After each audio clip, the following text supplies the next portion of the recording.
do it again. Good evening, everyone. Good evening. Perfect. My name is Andrea Deloney, and I work as a project manager over in the Center for Equity of Care, Office of Diversity, Inclusion, and Health Equity. So on behalf of my leadership, Dr. Jennifer Ramirez, and my Vice President, Michael Wright, who will be joining us shortly, thank you all so much for, one, making sure to RSVP for today's event, but two, taking out the time this evening to join myself and some of our most amazing, dynamic, wonderful, phenomenal female leaders here at Northwell Health. So before we get started, I just wanted to share a little bit of background information on this evening's program.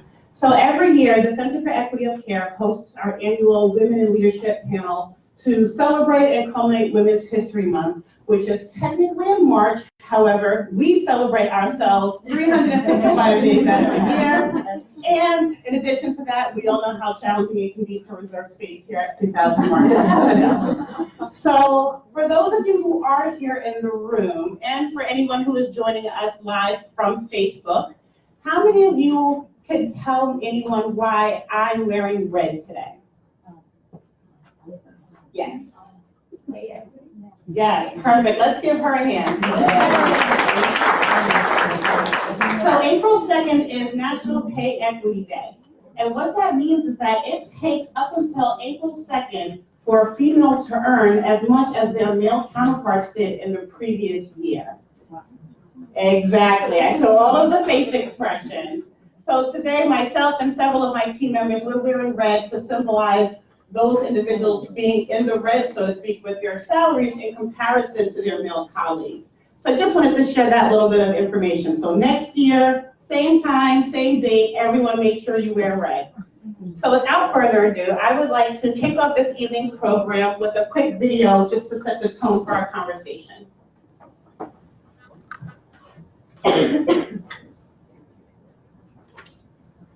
I heard a woman becomes herself the first time she speaks without permission.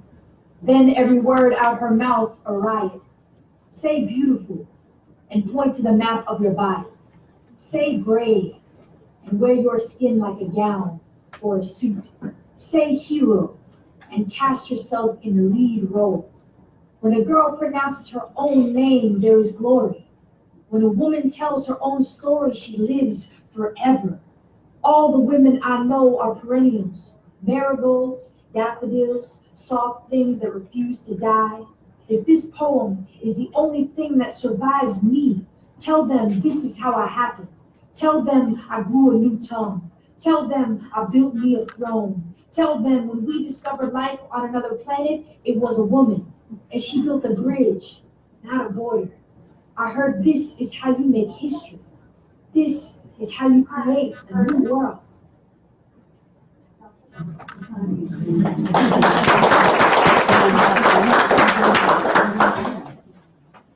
So just to provide a little bit of background on what the Center for Equity of Care does here at Northwell Health, our primary mission is to optimize the health and wellness of all communities through the delivery of culturally appropriate health care with the goal of eliminating health disparities.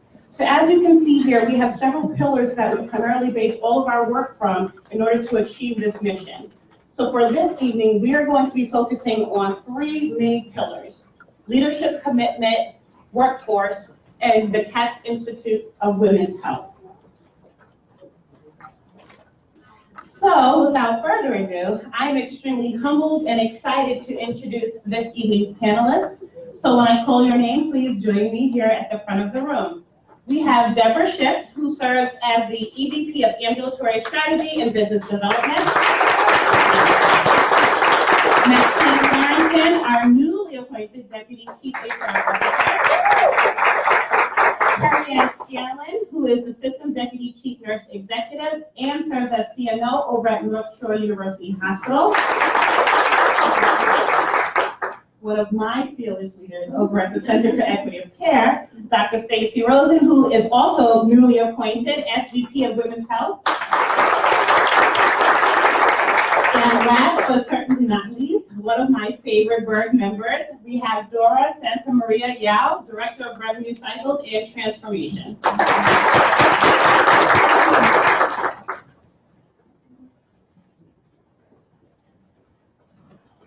All right, so we have a really nice crowd here today, and I'm sure we have folks tuning in on Facebook. So just to set the tone, I don't know about all of you, but when I attend panel events and professional development workshops, I don't want to hear just the surface level information, right? I want to hear the really good information that no one else is going to be able to receive unless they're in attendance for the event. So let's have fun, ladies. Let's really enjoy, one another. Let's enjoy our audience. And same thing for all of you. Any questions that you may have been thinking about leading up to today, please be empowered and inspired to ask those questions and to really get what you need out of today's conversation. So we'll kick it off first with some introductions. And I don't mean the typical, my name is Andrea Deloney, and I've been at Northwell Health for 4 years, and I work as none of the information that you can find in Global or on my LinkedIn. So I'm going to ask you all to introduce yourselves in a different way. I believe that I am is one of the most powerful statements that you can start with when introducing yourself. So for example, I am a sister, I am a daughter, I am a godmother, I am a passionate, responsible, risk-taking leader. So that's how I would love for all of you to take a few moments to introduce yourself to the audience. I didn't know we were signing up. I took the wrong seat. I am a mother of 3, a daughter to a woman who is my best friend and idol. I am a cardiologist, I am resilient, and I am a woodpecker when it comes to getting stuff done for women.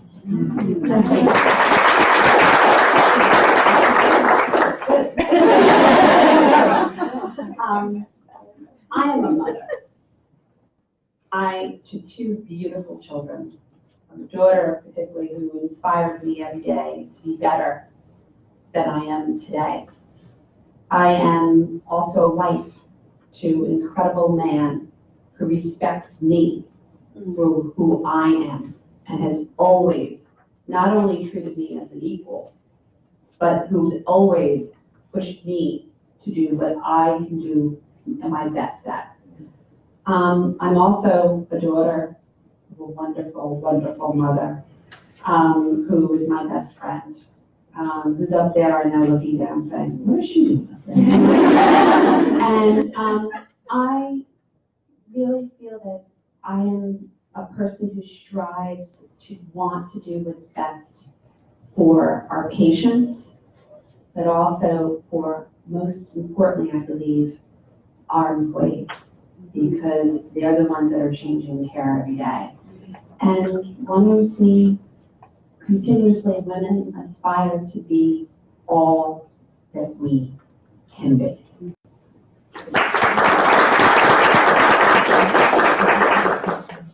I am very proud to be part of this distinguished panel. I too am a wife to a man who shares my passion for healthcare. He's also in healthcare. A mother to 4 magnificent children. I am a registered nurse and very proud of that. I am deeply committed to building an ambulatory network for this health system to manage the health of the 12 million people in our service area. And I'm very proud to be a woman in healthcare today and to be considered a leader and worthy to sit on this panel with my distinguished colleagues. So good evening again, everyone. Everything that's already been said, and I appreciate the question because it's different, right? So to be a little bit vulnerable, and I've never really talked about these items before, I'm an immigrant. So I was born in the Caribbean. I immigrated to the U.S., to Brooklyn.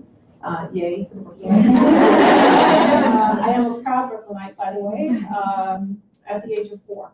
Raised by a single mom, and her example of going to school and working was an amazing example. I never felt like I lost out on anything.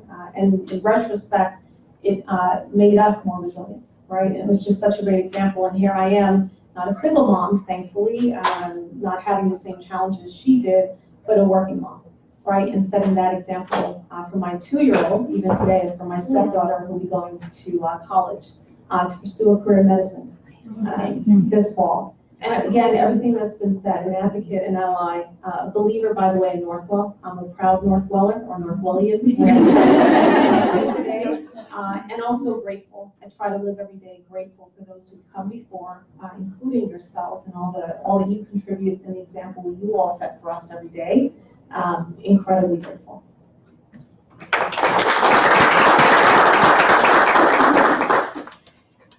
Again, my name is Dora. Certainly not the introduction that I had planned to say, so I appreciate, oh, is it on? Yeah, You're good. Is this thing on? You have won nothing, but. I am also an immigrant, like you said. I've never intended to introduce myself as that, but I am a single mother. I am very proud to be the mother of two kids, two wonderful kids. I am really honored to be among these wonderful women. You are way above me. I am very flattered by this invitation, and I really hope that I didn't think that anyone would be interested to know what I have to say, but I'm really, really happy to be able to share my experience and be able to inspire others. And as you said, I'm also a very proud Northwellian. I like that. I want to identify like as such. And as an immigrant, I really appreciate all the opportunities that this country has given me. I came in when I was 17 years old, and I'm just really happy to be here. Thank you. Thank you all so much for sharing. And again, I thought it was important to really open up the conversation with those introductions, because so often, we attend so many different networking events and they ask, what do you do? Or tell me about yourself. And the first thing we do is we jump to our profession. And that's not who we are. Those are the things that we do. Those are some of the things that we're passionate about. However, all of these ways of being and the ways that all of these leaders describe themselves, those are the qualities that make each of them who they are. So how many of you saw yourself in some of those introductions? Awesome. All right, so I absolutely love Women's History Month. I love the social media campaigns. I love just the overall highlighting and reflecting on so many amazing women throughout history and even in present day who are just going above and beyond and excelling and exceeding in their respective areas of life. So my question, and it can be for all or anyone who would like to take the next question, if you had to identify a woman in your life, someone who has just encouraged you, inspired you, and played an active role at you becoming the leader you are today, who is that woman, and why did you think of her when we asked this particular question? Take a guess the percentage of female cardiologists in the United States. Wow. 15%. So I've been in a field that is predominantly men. So when I thought about this question, it's the fierce women in cardiology, honestly. And in a field that has not changed. I graduated med school in '85, so I'm practicing cardiology almost 30 years. We are still under 20%. Remember now we graduate our medical schools 50% women. So we've got a lot of work to do, or we'll have, truly a talent issue that the best and the brightest medical students won't be picking up fields. So there is a group of women internationally called WIC, Women in Cardiology, and they are relentless. They are focused on the science of women's heart health, the advocacy that goes behind funding research for women, but also in addressing the critical need of getting more gender equity into our field. One of them is named Dr. Nanette Wenger. She is the Ruth Bader Ginsburg of cardiology. Nanette is 86 years old. I can't call her by her first name. And for all intents and purposes, she's a Jewish grandmother, except she graduated Harvard in 1954 when there were 6 women in her med school class. She was the only house officer who was female at Mount Sinai at the time, and she truly created the field of women in heart disease, geriatric cardiology, and preventative cardiology. She's sharper than any of you will be on your best day. She travels more than Mr. Dowling, and she's got a whole group of women otters behind her. Well, I'm going to start. Can I say 2 women, or one that influenced the second? So my Nana came to this country when she was 16.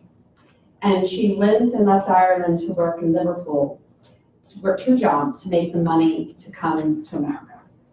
She came over here, really not knowing many other people, but her entire, to me, looking back, 16, think about that. I mean, you talk about when you came, which is amazing to come to this country. You were 17, right? And to think of the strength and the power that she had. And I think that influenced my biggest person who influenced me. And I can say many different people across my career, but that was my mother. There was no ifs, ands, or buts about it. There was 5 of us. I was the youngest. And my father became very ill when I was younger. And it was my mother who said there was never a doubt. You were going to college, and then you were going to go to graduate school. So I'd sit there thinking, well, I'm most worried about how my parents are going to pay the mortgage. I can't believe I'm like being so honest. And that was very hard. You know, I was the only one that didn't go to private high school then. I ended up going to public school. It was a really tough time in my family's life. And my mother just kept it all together. She worked 2 jobs. She sold her engagement ring to pay for my sister in college. And these are things that I wouldn't think of today as a woman. So it was always my father who grew up, and I love my father to death, but it was, why do the girls need the same education as the boys? And it was my mother said no. So she was the first person who was the first head nurse at Columbia University, who was not a Columbia graduate. They loved her so much, they sent her back for a full scholarship, right? Out of work, full scholarship to go back to get her, because she was a diploma grad, to get her bachelor's. So her biggest goal for me was graduate school in her mind. So it was the strength that you are going to college. Now, you better get a scholarship. And I went to her alma mater. I went to Columbia. And I then went on for my master's degree. So much so, the influence of her strength, she was a nurse, she was a director, I always wanted to emulate her. And I always said that if I could be half as good, not only in my job, she was an exquisite individual. I got to see her work when I was a candy striper. And then when I did my nurse practitioner, I did my clinical, got to do clinical there. I saw the respect and the admiration for the time she took to listen to people. And then when I went on, I was getting engaged. My husband went to go to ask my parents' permission. My mother said to him, well, she needs to finish her master's degree. I mean, what? I mean, my husband's like, what? You know, so right away, right? But it was something very, very important to look at somebody. And I always felt if I was half as good in work, but to this day, if I could be half as good of a mother and a teacher and a mentor that she was, then I'll be pretty good if I'm 50%.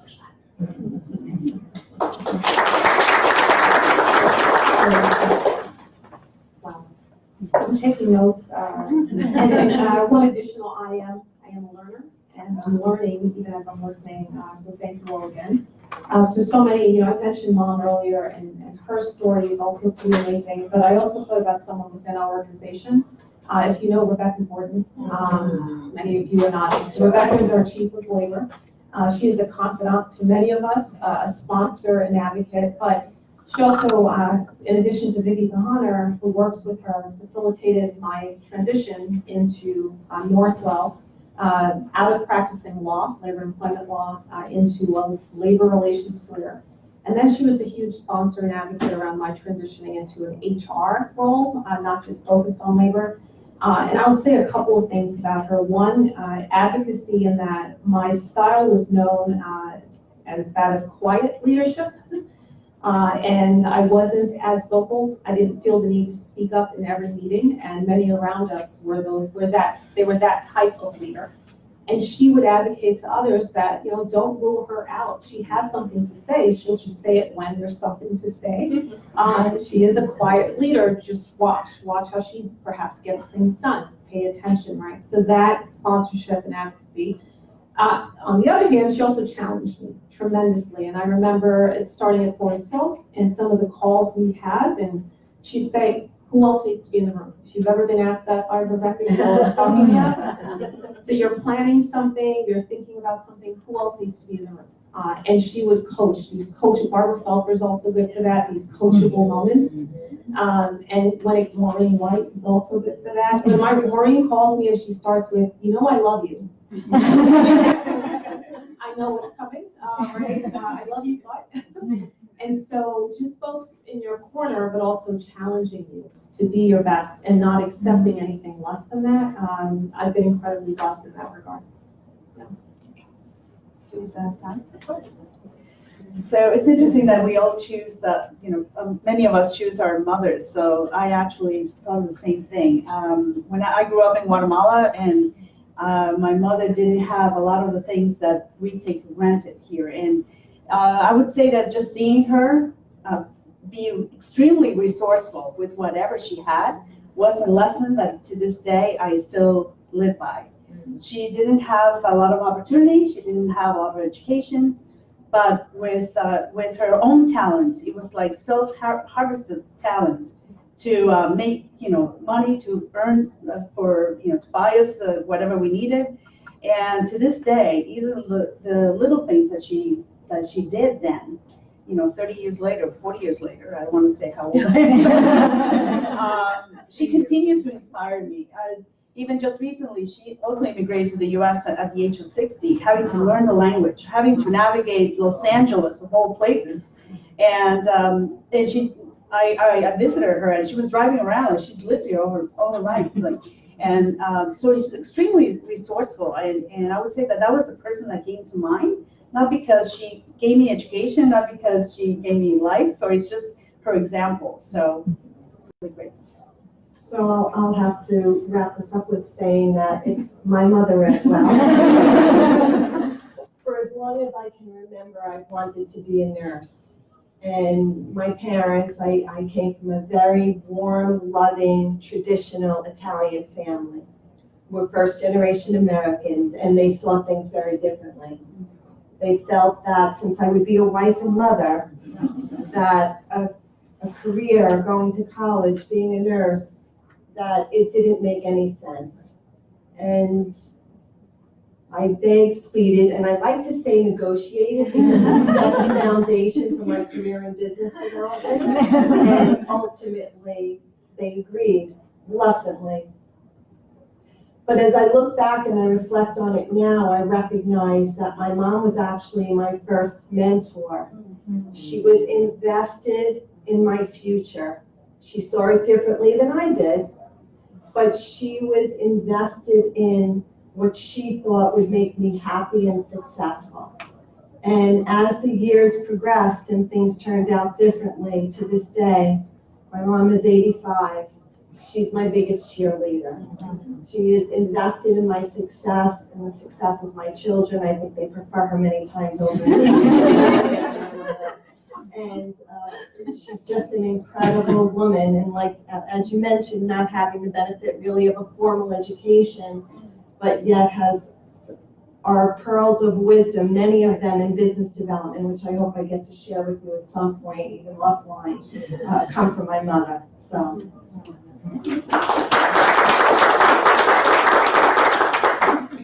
Thank you. So we heard a lot about mentors and mentorships, and that's one of my favorite topics to discuss, even amongst my own circle of girlfriends. And there are tons of studies out there that speak to the disparities of men and women in the workplace, regardless of industry. And so often we talk about finding a mentor and how to engage in that conversation of having a mentor. But recently, several of you sat on a panel a couple of weeks ago over at Russ Auditorium, and a really good point was made, and the point was drawn around sponsorship. and that we don't have the conversation around identifying sponsors in our lives and in our careers. So this question could be open to anyone. Of course, I'm looking at Maxine from an HR standpoint, but just overall, because you all, in addition to your leadership responsibilities, you all lead people as well. So I just want to kind of put it out there a little bit. Let's talk a little bit about the difference between mentorship and sponsorship, and at what point in your career do you shift from looking for a mentor versus a sponsor? I'd actually like to not be the one to first answer that, because I think everyone does HR, just to be clear, right? And I think we've got great role models on this panel who do just that. So I'm going to actually, start. Does everyone know the difference between a mentor and a sponsor? Okay. So the mentor is a person who's a good ear for you, who guides you, who can give you advice. It may be something that someone you can laugh with or cry with. You choose mentors. You can find them sometimes in training programs or leadership programs. You are assigned mentors. An advocate is a sponsor. A sponsor is an advocate. A sponsor is somebody who aligns with you to advance your career. And you don't get assigned a sponsor, you earn a sponsor. Because a sponsor gets something out of your success. So whereas a mentor is a bi-directional relationship, it may be someone a few years ahead of you, the senior person you want to emulate. But when you have a sponsor, it's somebody who is a leader in your organization, who sees in you the opportunity to advance your career, not in a Machiavellian or bad way, but in a way that also advances their career. So sponsors are earned. And part of what you may read is that women have too many mentors and too few sponsors. And there's a whole challenge with how you earn a sponsor. Do they have to look like you? Well, if the leadership room doesn't look like us, maybe it's a little bit harder. So, and to your second question, Andrea, I think you always need mentors, and you're always advantaged by earning sponsors. Didn't she do a great job?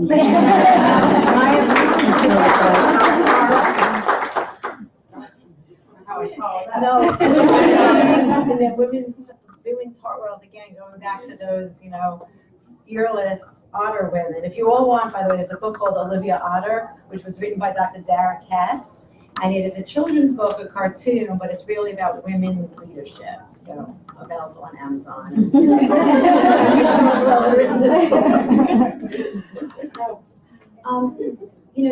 There's an executive vice president who uses the term, it's not who you know, but who knows you.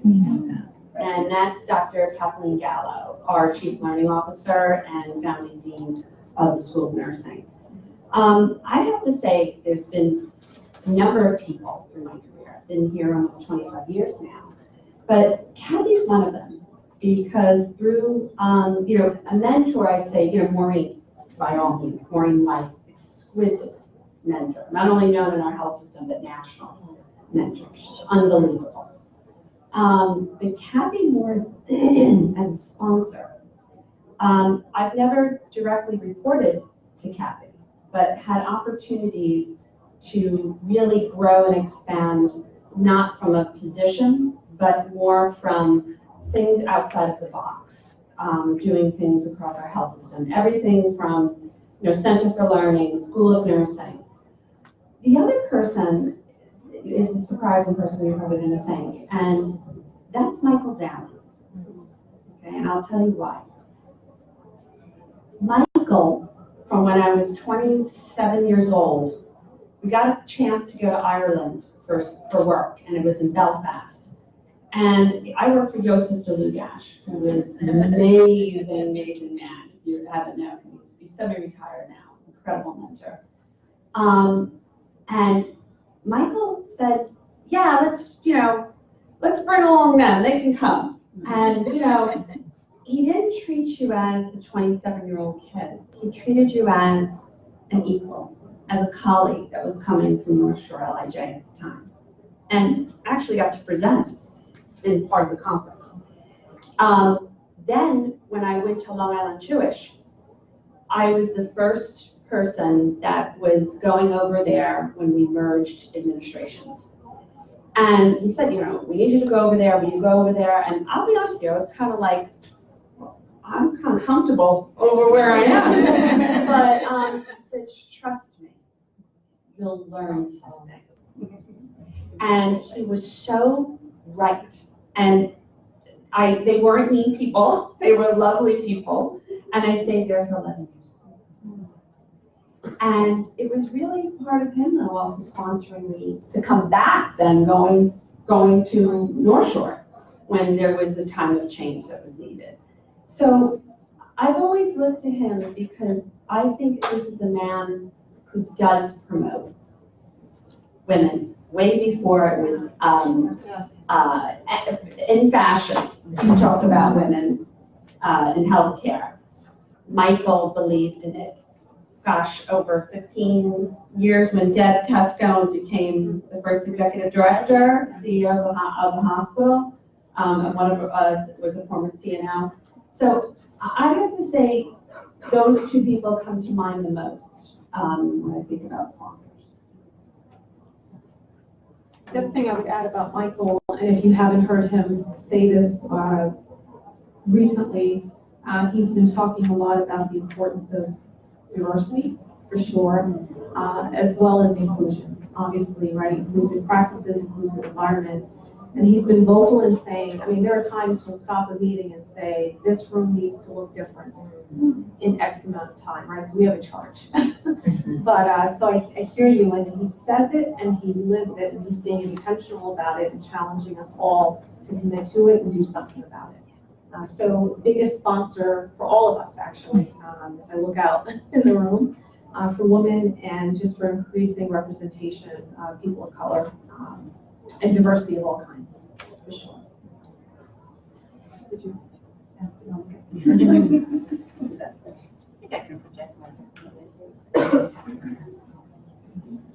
So thank you all so much for sharing a little bit more about your experiences with having mentors and sponsors.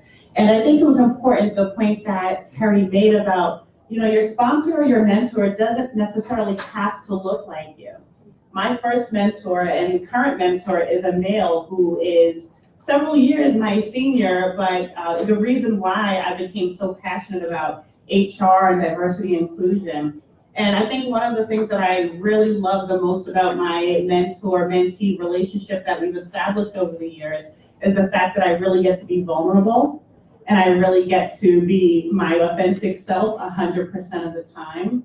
And I really enjoy being able to share with him some of my more embarrassing career actions or decisions that maybe I shouldn't have done.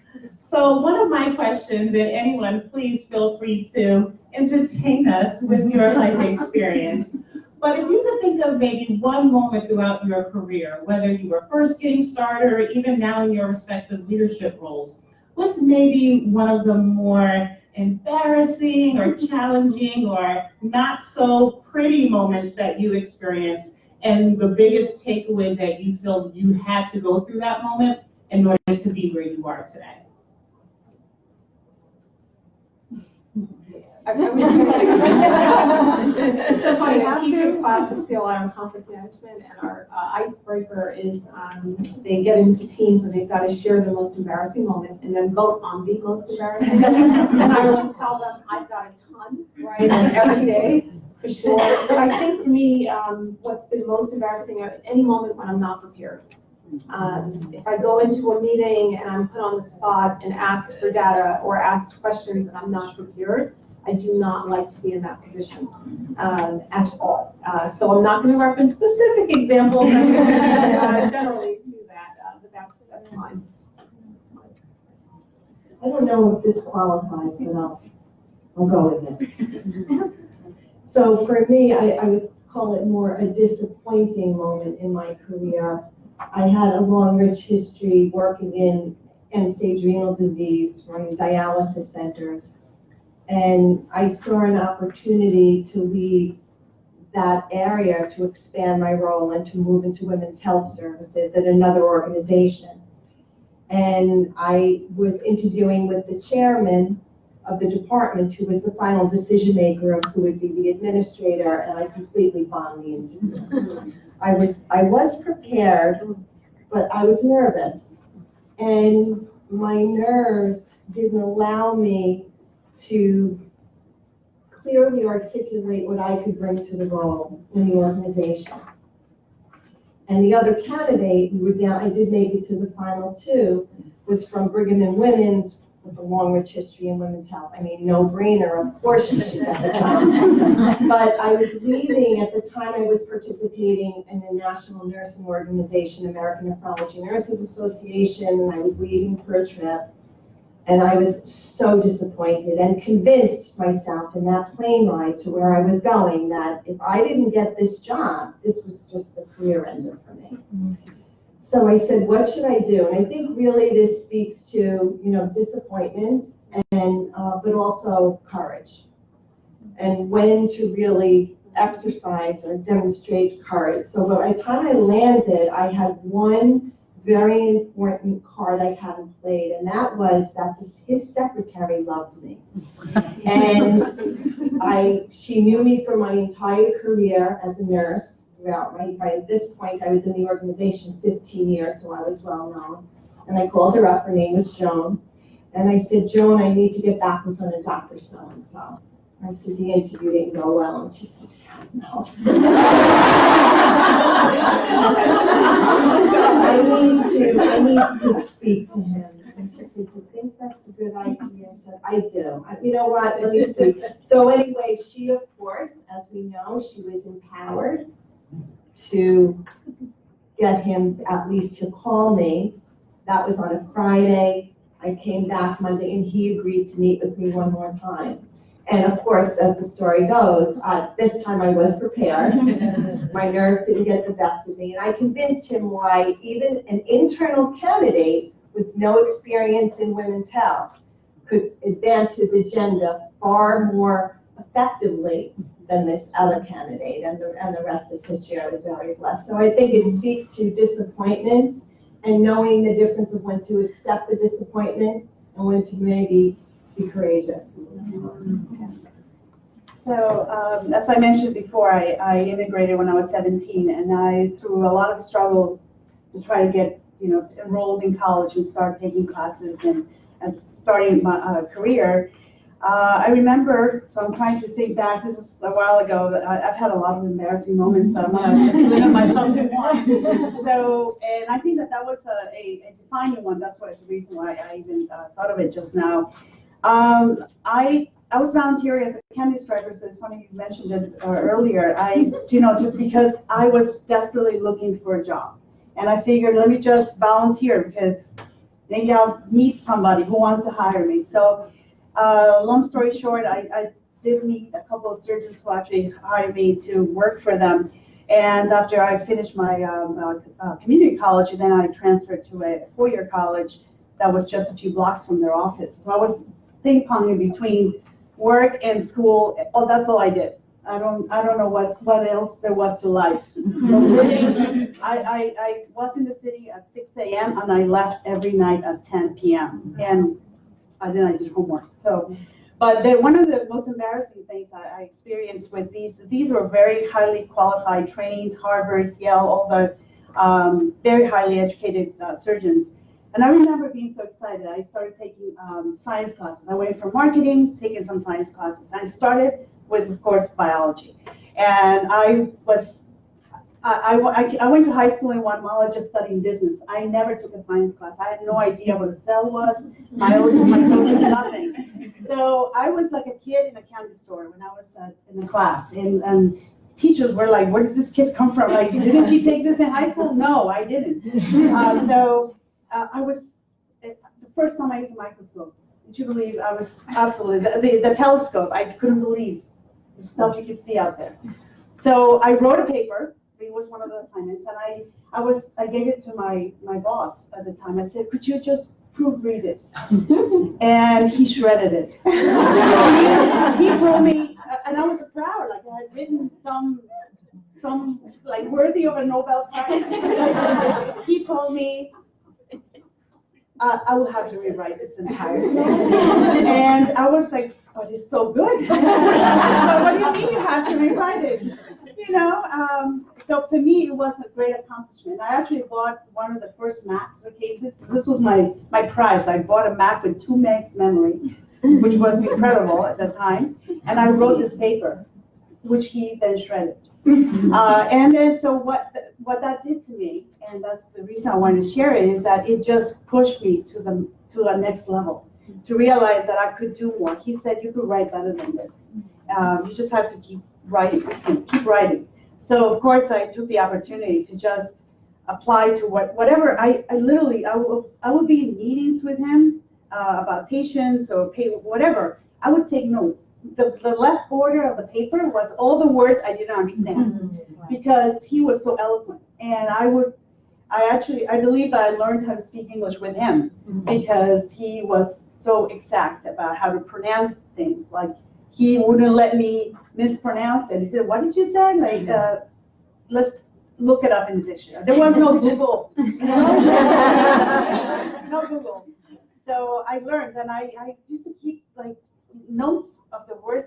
I said, okay, the meeting is great, and I learned 15 words because that I don't know. So I'll get back to you after I know what these mean. So these were embarrassing moments. I feel like they shaped what I continued to do after that. I went and got a master's degree after that. And he, to this day, he will say to me, I always tell him I'm a graduate of his school because he really put me through the ringer. He did not, I think he did not let me come short of what I could do. He always said, you could do better. And so I'm really, grateful for all the criticism. He would sit me on the corner and tell me all the things I could do better. And an ordinary kid would just, and I was just a kid, when that's 19 years old or 20 years old, would try. But instead, every day, it was like being in his master's program. That's what I considered it. So I'm very grateful for that.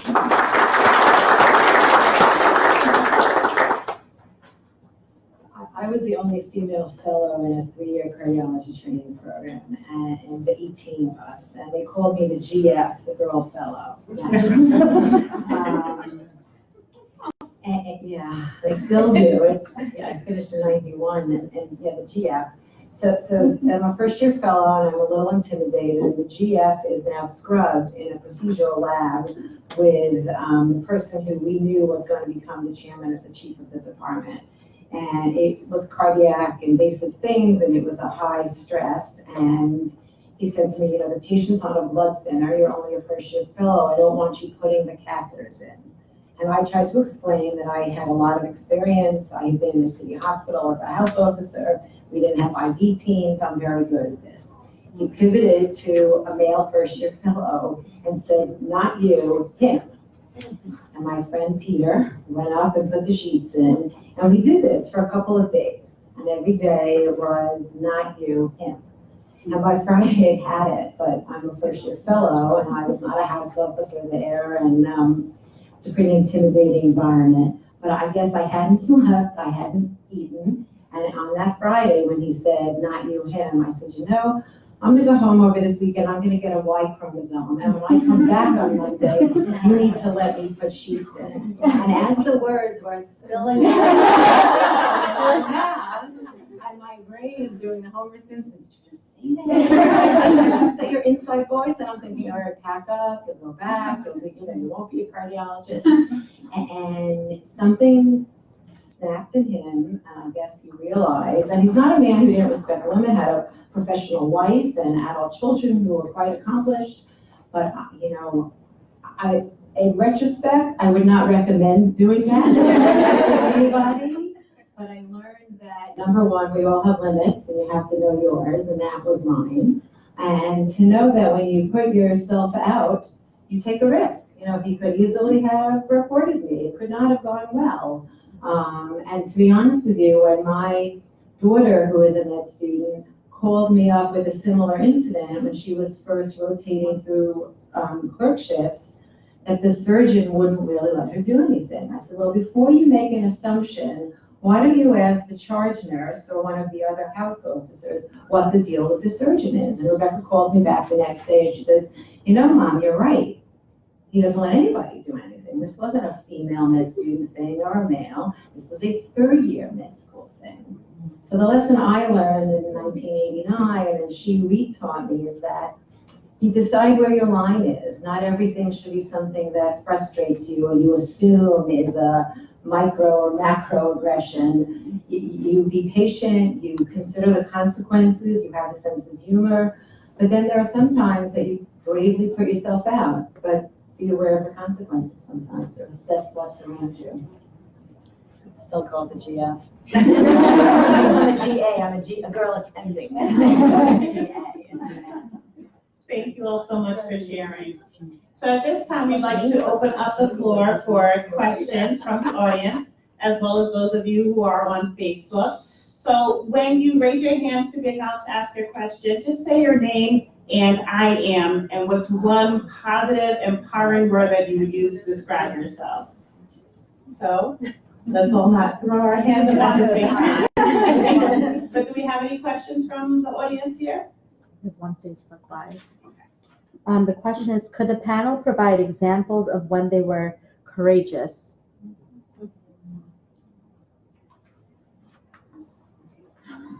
I could give like 100 examples before, but one example I think when I look back at myself and I remember distinctly is I was going over to Long Island Jewish, and at the time I was going to be the Associate Executive Director for Quality.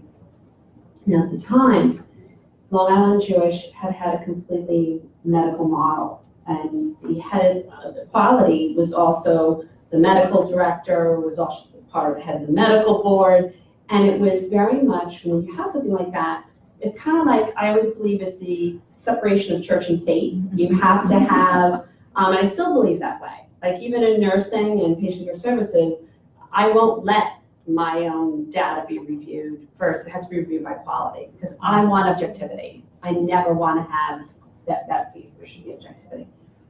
So when I went over, I'll be quite frank with you, I was very nervous, because I first of all was a registered nurse, and here I am, not a physician, sitting at the medical board, and I was going to present what was going on in the hospital in terms of clinical quality, which in fact, some things were, the medical was just different then. It wasn't wrong. It just was in the past. It just wasn't as transparent on certain things at the time. So when I started talking about this, you know, I can see right already people going, you know, and to be frank with you, I was the only woman at that table.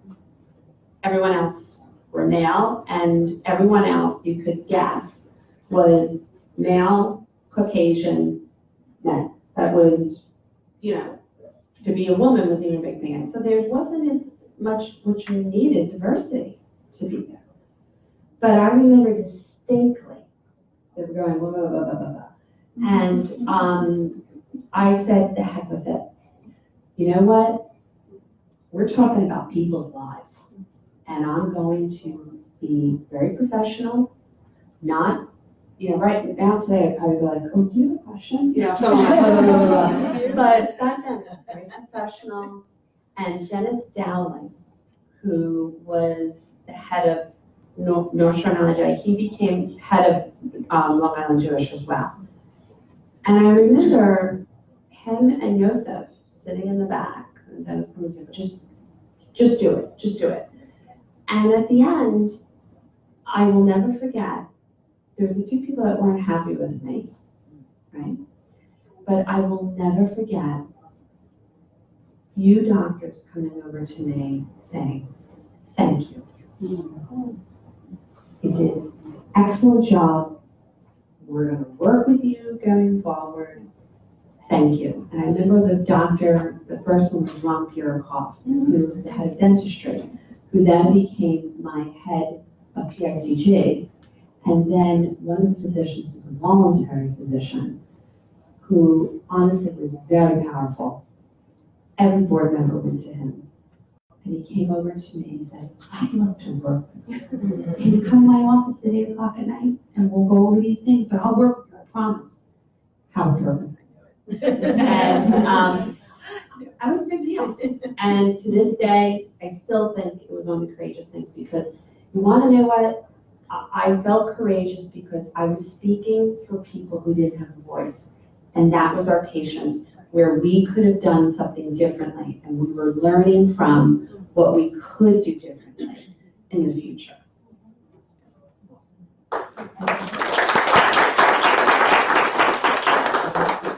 I think, when you work in HR, you come across a whole lot, as you can imagine, and you certainly have to demonstrate and exercise courage every day, because you have to be guided by what's the right thing to do, not the noise, not the politics, not what someone's personal interests are, but what's the right thing to do.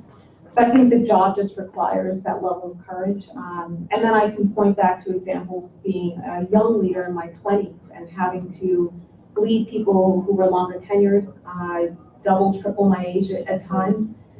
But one most recent example is this role. And so joining Northwell, I'd always had esteemed elders who came and said, we believe you would be right for this role. And I said, okay, I will trust you. And I went into it. And for the first time, I was asked to make a decision about a role.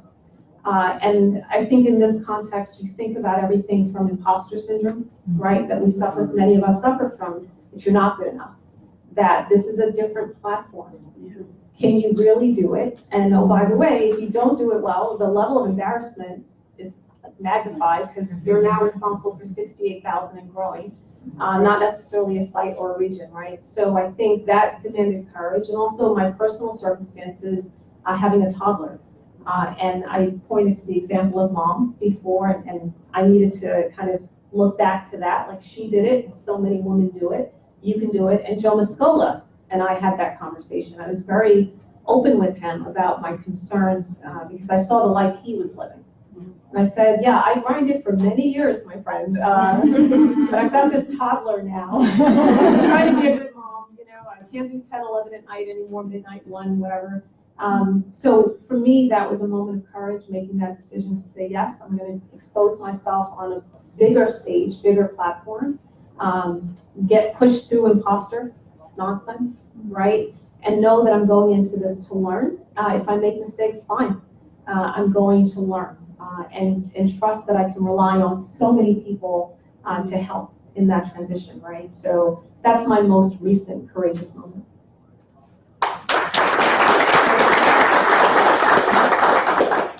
So maybe just an example of personal courage. I don't have any of the examples to share, but as I mentioned earlier, I am a single mom, and terrible things like that.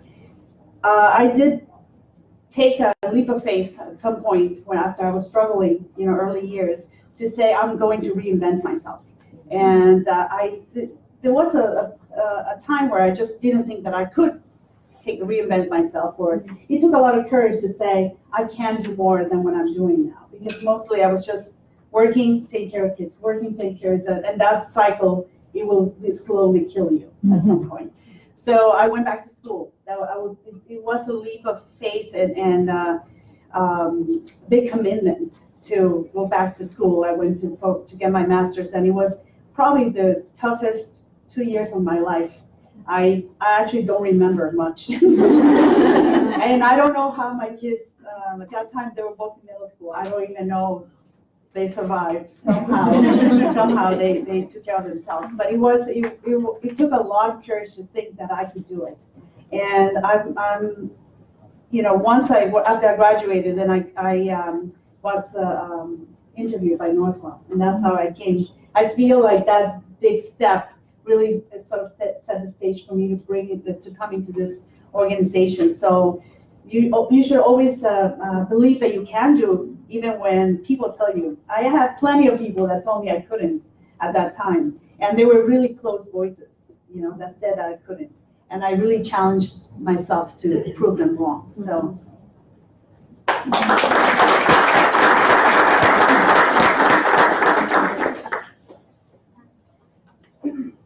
Hello everyone, my name is Linnell. One word to describe me, I would say I'm an introvert. I like to learn new things and try to improve processes that I deal with every day. I'm also a mom. I have a 3-year-old, and I learn new things every day. My question was, Maxine, you mentioned earlier that you teach a class of conflict management at CLI. I recently just took a class as well, and it like opened my eyes to things that I just didn't know were out there. So I wanted to know if any of you also teach a class, or if you have taken a class that you feel like we should all join. So can I answer this? Sure. So one of the things that I committed to do for Northwell, because I believe that the organization gave me this incredible opportunity to work here, is that I will give back. And I started by teaching at CLI, because I am a project manager, professional, EMP, if anybody knows what that is. And I decided to teach at CLI. It was my first experience teaching in that forum. And it's been now about 3 years I've been doing that class. I just did it last week again, and I always feel it's such a great opportunity to teach. I've also volunteered to do the leadership essentials here at 2000 Marcus, time and energy management, and as I teach, I learn. Actually, I think I learn more than what I'm teaching.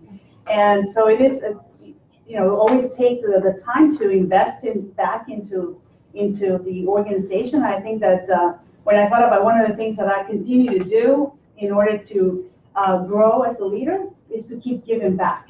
And I am a proud member of the BERG initiatives, and I'm on the Latino BERG initiative, and I've recently started mentoring, others in order to advance and grow in the organization. So.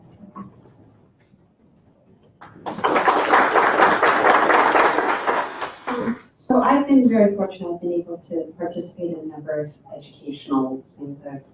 I currently teach for the high performing program for the high potentials at CLI for communicating with influence. And I love that class because just like what you said, you learn so much. Every time you do it, you're like, it's just refreshing, and you learn a different aspect of yourself that you can improve upon. And I love talking to the people that are involved in these programs. It's dynamic. Another thing I noticed is across our health system has changed and grown so much, and that's what's so wonderful about it. I also am very fortunate I get to teach at the Institute for Nursing. So that was a program I taught because I guess my background in quality, they always like throw me in there to talk about, you talk about all the quality things. I started as like a core measures class that has turned into, really it's a transparency class. So, and I don't have any slides. And the only thing I do is I have them go online and we say, what does our health system look like to the consumer? Because really, what is it really? If you're a person looking for a cardiologist or care or a hospital, where would you go based upon that? And what's wonderful is it's filled with brand new assistant nurse managers, directors, supervisors, and again, from across the entire health system. And again, learning from them, how they communicate. So that's another class. The other thing that I love to do is, Kathy Gallo asked a few of us, would we partake, not be full-time professors in something, because I haven't kept my nurse practitioner up, so I can't teach, which I wish I should have, because then could taught that way in nursing school, but in the leadership program, and I get to teach a component of that. And I will tell you the one thing that I've always felt that education is absolutely critical, absolutely critical, and professional development is just as important as a degree, and that is why pushing for certification in an area, ongoing educational opportunities. We've partnered with the help of Human Resources, really, with our own, of course, hospital program, but we've brought in Stony Brook into the hospital to offer masters in education, masters in leadership. And with really the work of really Maxine and her team and Greg and Lola, we've been able so that people don't have to pay out their tuition.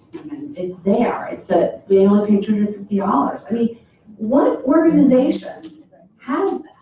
The service from some of the nursing leaders. I will tell you, if you're interested in something in education and we don't have it, bring it forward. Because that's the difference about Northwell. They will, I mean, I'm looking at Michael right now, he will bring forward, support educational things, right? And that we may not have, but that's what we need you to do. And we'll have many talented people like you or yourselves teaching it, which would be awesome. The other thing I want to add is everyone in the room knows we start as a nurse, a physician, an attorney, an educator. Any of the skills that we thought we learned in that initial role, the IMA, becoming a leader and a manager is another distinct skill set. And I remember when I was a fellow thinking, well, how did the chairman of medicine become a chairman? Is he like the best doctor here? And I thought, well, in the old days, it used to be that they were the most published, the most clinically adroit. But then it became the people who could manage people, who were innovative, who were visionary. So those skill sets, aside from working for an organization that values this for us every day, going out, I don't know if you like podcasts, but Harvard Business Review has great ones. Adam Grant has great podcasts. There used to be a piece in the New York Times called The Corner Office. Mr. Dowling was actually interviewed, as was Dr. Tracy. And it's a 5-minute read. It's like the time, brushing your teeth. And they would interview these international CEOs and leaders, and even the old columns. They're starting to come back a little bit. A book called How Remarkable Women Lead is a favorite of mine because it shows women who are fearless in fields that were not necessarily, it was written by 2 women in finance, also not a historically friendly female field.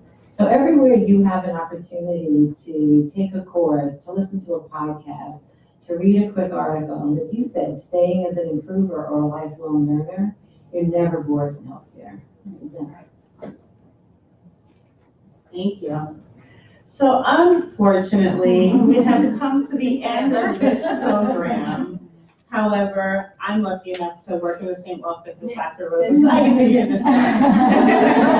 But before we leave today, if you ladies had to think of one quote or one action item for our viewers and our attendees this evening that they should be thinking about tomorrow when they wake up and when they show up to their respective sites, what is that piece of advice or what's that charge that you would like to instill in them this evening? I was waiting for it. I would say that, and I do this myself, so I wouldn't say to you to do something I wouldn't do it myself, is do a real, some soul searching, a real inventory of who you are, what you want to do, and evaluate your current skill set. What are you missing? Where do you want to go? And really develop a plan of how you're going to get there. I feel like sometimes we think, well, I heard a comment recently as somebody said, well, I just don't get promoted. And I asked, what are you doing to get promoted? Because it's not going to come to you.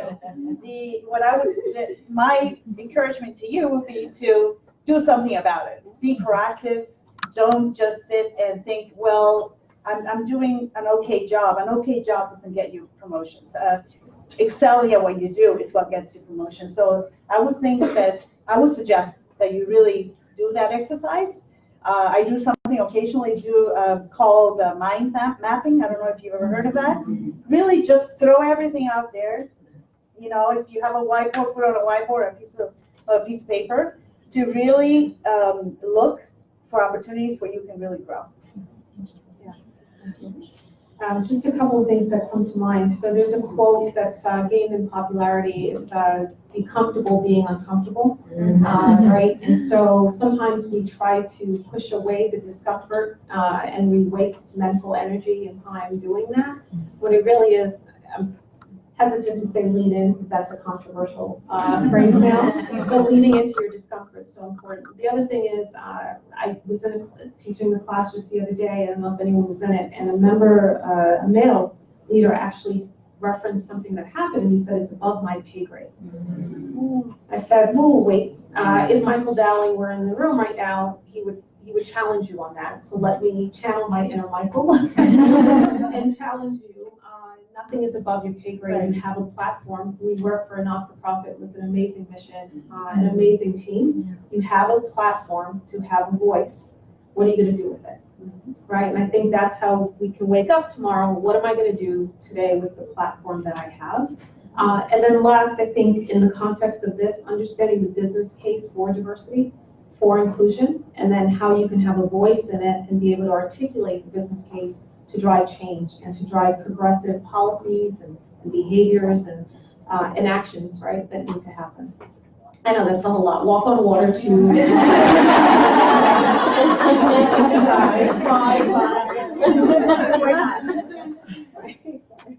So we are, as I mentioned earlier, building a healthcare delivery system to manage the health of 12 million people in our service area. And every day I wake up, I think about that, and I find it incredibly energizing. And the best way for us to design a delivery system that meets the needs of the populations we seek to serve is to really get involved in the communities. And for myself, I found it extraordinarily gratifying and educational by getting involved in community-based organizations, whether it's the Girl Scouts, Health and Welfare Council. There are numerous organizations that serve various populations in the community that we can relate to personally, but are also important to us professionally. And as you grow in those organizations as well, you have an opportunity to develop skills, serve on boards, serve on committees, and it's a great way to expand your universe. In addition, I'll leave you with one of my mom's quotes that I referenced in the beginning. I leave you with this: mouth of sugar and nerves of steel. Keep that in mind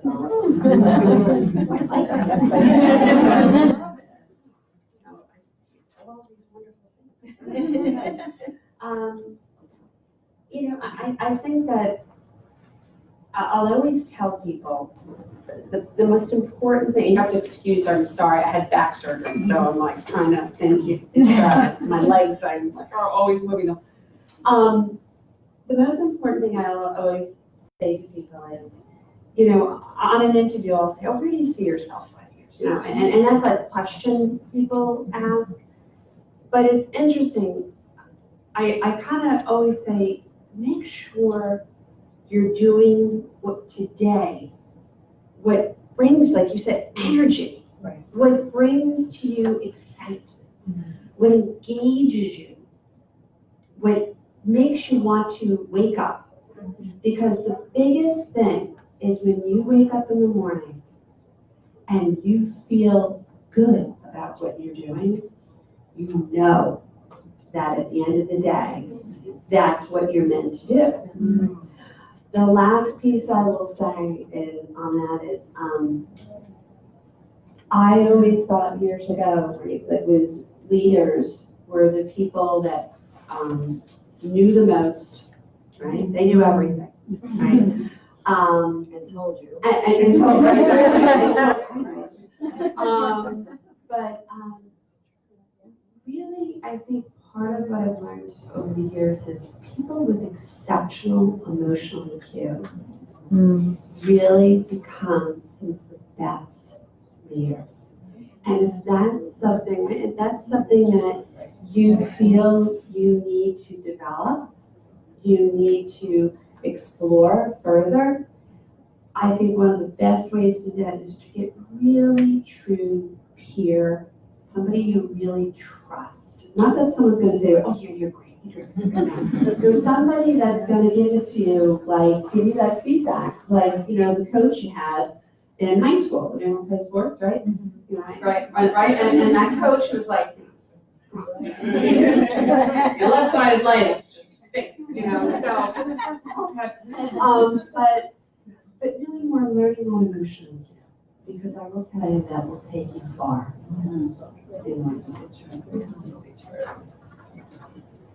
And I'm going to end with being the women's health clinician that I am. You need to take care of yourself. You need to sleep. You need to eat properly. You need to get out in the sun. You need to get physical exercise. I know we often use that analogy of you get on an airplane, you should put your mask on first, but Dr. Deb McElligott, one of our DNPs who I work with at the Center for Wellness, has a beautiful slide that shows a square of grass, and what it says above it is, the grass is always greener where you water it. And I kind of actually like that even more than the mask.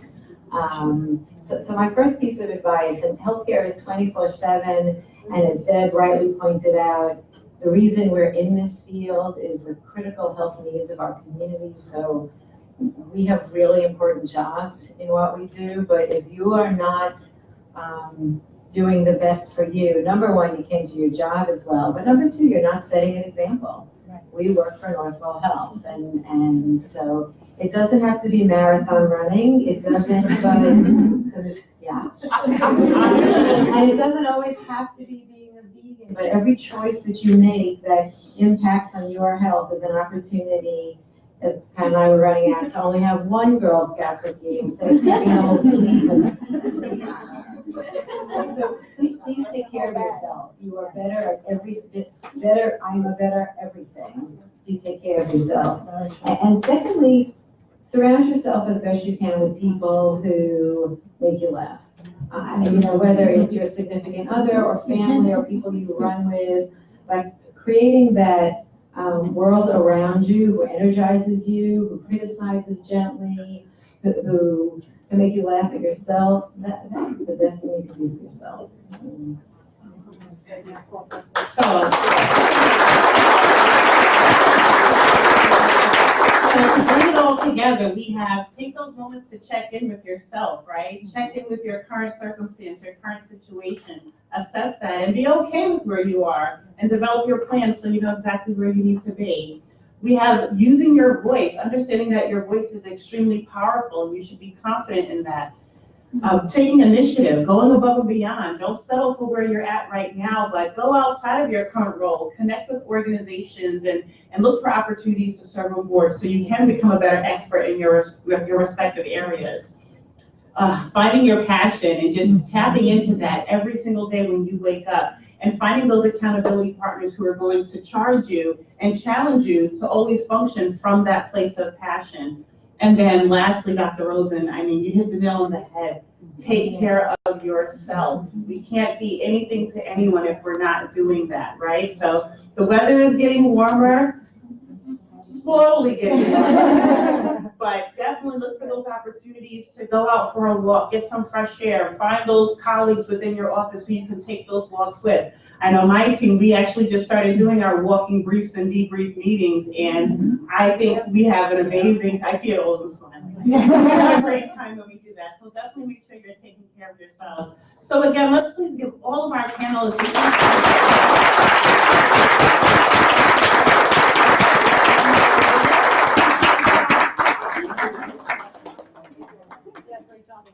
Thank you so much. Thank you. It's my honor. And I'm excited to serve in my capacity because I get to work with all of them on a regular basis. So for those of you who have not already learned, we did officially launch our Women in Healthcare Business Employee Resource Group here at Northwell Health. Where you are looking at some of your co-chairs and one of our executive sponsors of the board. So if you would love to experience more conversations and more professional development opportunities such as this event, please make sure you log into my self-service and sign up as soon as possible. We are in the process of planning an amazing kickoff membership meeting and a 2019 filled with amazing opportunities for all of you. So again, thank you all so much. Please feel free to connect and network amongst one another, get to know someone who you didn't know when you first came in, and take all of these best practices and tips that you learned today and really put it to action. Last thing, if you are a member of the Northwell Life Facebook group, by a show of hands, how many of you are part of that group? Okay, perfect. And if you have a Facebook but you're not a part of the group, please make sure you look it up and join. but I'm asking that you post a reflective post in this evening about today's program. So whether it's something you learned or something you never knew, or just something that really spoke to your spirit today, that really motivated and inspired you, please post about it and encourage your colleagues to keep an eye out for more events like this. And with that, thank you all again. Have a great evening.